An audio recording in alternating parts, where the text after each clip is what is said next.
3 సంవత్సరాల లోపు పిల్లలకు మీరు స్వీట్స్ పెడుతున్నారా? అయితే మీరు తప్పు చేస్తున్నట్టే లెక్క.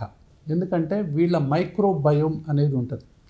ఏ పిల్లలైతే మామూలుగా నార్మల్గా జన్మిస్తారో, దాని తర్వాత వాళ్లకు తల్లిపాలు ఎప్పుడైతే తాగుతారో వాళ్లకు మంచి బ్యాక్టీరియా అనేది వాళ్ళ యొక్క పేగుల్లోకి వెళుతుంది.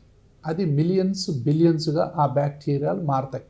ఇలాంటి పిల్లల్లో మీరు తల్లిపాలు కనుక ప్రొలాంగ్ చేస్తూ వాళ్లకు స్వీట్స్ కనుక ఇవ్వకుండా ఒక 3 సంవత్సరాలు కనుక మనం అలాగే ఉండినట్లయితే, ఏ ఫ్యామిలీస్లోనైతే అలర్జీ ఆస్తమా ఉంటుందో ముఖ్యంగా అలాంటి ఫ్యామిలీస్లో ఈ స్వీట్స్ ఇవ్వటం అనేది బ్యాన్ చేయాలి.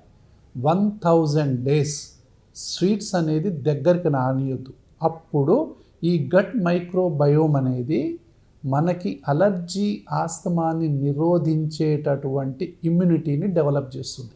కాబట్టి ఈ విషయము అలర్జీ ఆస్తమా ఉన్నటువంటి తల్లిదండ్రులు కానీ వాళ్ళ తల్లిదండ్రులు కానీ గమనించి చిన్నపిల్లల్ని స్వీట్స్కు దూరంగా ఉంచటం వల్ల వాళ్ళని మనము అలర్జీ ఆస్తమా బారిన పడకుండా చేసే అవకాశాలు ఇప్పుడు ఎంతో ఎక్కువగా ఉన్నాయి.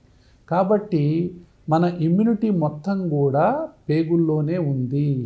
మంచి బ్యాక్టీరియా కనుక మనం వృద్ధి చేసినట్లయితే మంచి ఇమ్యూనిటీ అనేది వస్తుంది.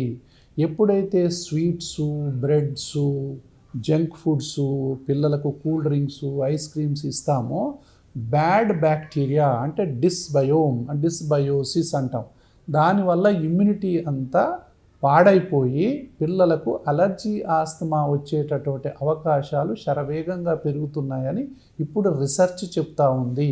కాబట్టి చిన్నపిల్లలకి 1000 డేస్ వరకు 3 సంవత్సరాల వరకు స్వీట్స్ ఇవ్వటం అనేది ప్రతి ఒక్కళ్ళు కూడా బ్యాన్ చేయాలి.